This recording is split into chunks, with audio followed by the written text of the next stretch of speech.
I sit in here throughout the year in a range of emotions, and there's games that I'm proud of our team and we find ways to win, and I know deep down we haven't played real well. Then there's the range of emotions of losing at the buzzer, and then tonight when the game got away from us at the end. And the ironic thing is that I saw some defensive stuff tonight out of us for long stretches in this game that I hadn't seen all year. That's really, really encouraging on a game where the score is not going to indicate it, but we held them 10 points under their average, and if you took out that last 150 seconds, we did a lot of really good things defensively. Held them to 29 points in the first half, 1 offensive rebound, really kept them out of transition, the best of the series that we had this year with them at their 3 games. We tried some things we hadn't tried against them, and really it disrupted them for a long time. But that is an offensive powerhouse over there, and they went 8 for 16 at the arc, in this 8 for 14, I think, or 8 for 16. 8 for 16 from the arc in the second half. Now some of those came really late. 8 of their baskets were from 3 in the second half, but we kept that team off the foul line. We out-rebounded them by 10. They're under 10 points in their average, and you feel terrible because it was just an offensive tough night for us. We turned it over. They're really disruptive on the sideline in this league. They trap you on step-up screens. They ice you and keep you on one side of the floor as well as anyone in the league.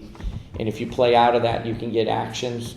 If you play out of that and make plays out of those traps and that kind of action, and you can play from one side of the floor to the other, you get open shots. If not, they can turn you over. And they turned us over way too much. So a night where we didn't shoot it tremendously well, with the exception of a really big game from Chiney, we just didn't have enough possessions because of all those turnovers. But again, weird. Basketball's a weird range of emotions, and I sit in here with a lot of things that I'm looking forward to coaching this team with, because we got things accomplished at the defensive end that I'm really pleased about. But offensively, we weren't good enough to be that good of a team. Do you have a sense, other than what Seattle did tonight, what's plagued you guys last 2 games with turnovers? Because that was one thing you guys were incredibly efficient with last year. Yeah, I mean, it's Seattle. I mean, every game's a little different. Seattle's is their length and athleticism, and when you put Stewart's wingspan, which is legendary, and Howard's wingspan and athleticism into traps, into actions, that team gets a lot of deflections, and there's a reason they're second in the league in steals. It's because they got hands all over the ball, and they play really, really hard on the sideline. So tonight, it was more that. I'm not sure, the night before. Late night before. Yeah. That fourth quarter when they scored 8 points off of turnovers in the final 3 minutes against us, which was really what did. But the common denominator between Atlanta and Seattle is they're really athletic. They're crazy more athletic than we are from spot to spot. And so we just got to be able to execute against the athleticism that this league has. Curt, what did you see that you were encouraged by on defense? Because, Bird and Loyd were 18 for 28 from the field. What did you see that you liked? Our shooting percentage defense. We didn't give up offensive rebounds against a really good team. We didn't, they didn't get out in transition against us. They had 25 points in transition against us last game. We got them into the half court. We got them into actions. We put them in rotation. We made them make as tough a shots as possible. And again, they hurt us there late with threes in the second half, but they were tough threes. It wasn't like they were killing us in transition I mean, Jewell Loyd had 2 threes against us in the first game in Seattle in the first 90 seconds, and no one within 20 feet of her.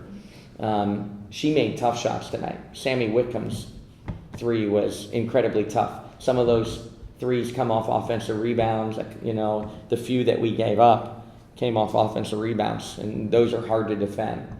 So our game plan and some of the things that we executed that we asked behind the scenes, we really did well. Last time you played them, Howard crushed you without IT there, obviously. But today, I mean, their post players were 3, 4, 5, 6, 7 for 26. So in the post, you did a great job. And that was the game. And that was the game plan. I mean, we had to have a better night in the post. What were the new things that you did? Well, we made subtle adjustments. We're not going to talk about all you know, like they're smart. They're going to figure it out. But, you know, we did different things to try to combat that. And again, we bring our best athlete for the first time against them. So there's just a little bit more athleticism against them.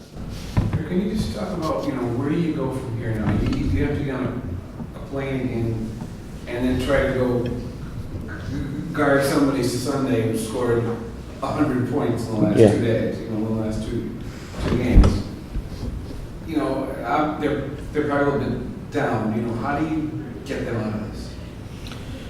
Yeah, well, you know, there's you know, like in college, you know, what that last 8 years at Bowling Green, we won 13 out of the 16 championships.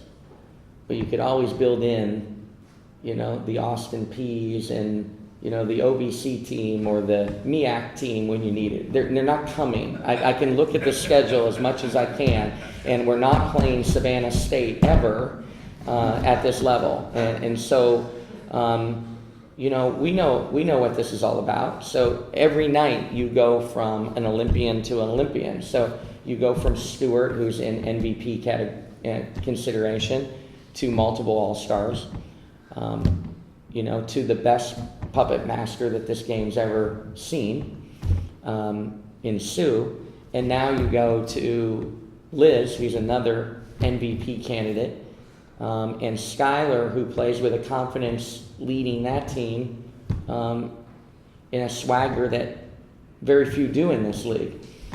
But it's like that every night. I mean, we're going to come back to Deladon. You know, we're going to take a break, and it's the next superstar. So they'll be fine. They'll be fine. You know, we're 12-12. But we keep reminding, you know, ourselves is that I think we're 9-5 with AT, or 9-6. We played 4 games without AT and Courtney, you know, and so we still have played successful basketball this year, and it feels like we're in a rut. But you know, we lost 2 buzzer beaters. We're 2-3 in our last 5 with 2 buzzer beating losses. This is the only game that got away from us. So we're there, and even without AT on that West Coast swing, we were in games. And I mean, we beat LA without Courtney and AT. I mean, this team can step back up and win games, but there's no doubt that most people have written us off that we're going to be in 9th and we're going to finish 9th. We're not willing to throw in the towel and claim the 9th spot yet. We're just not there.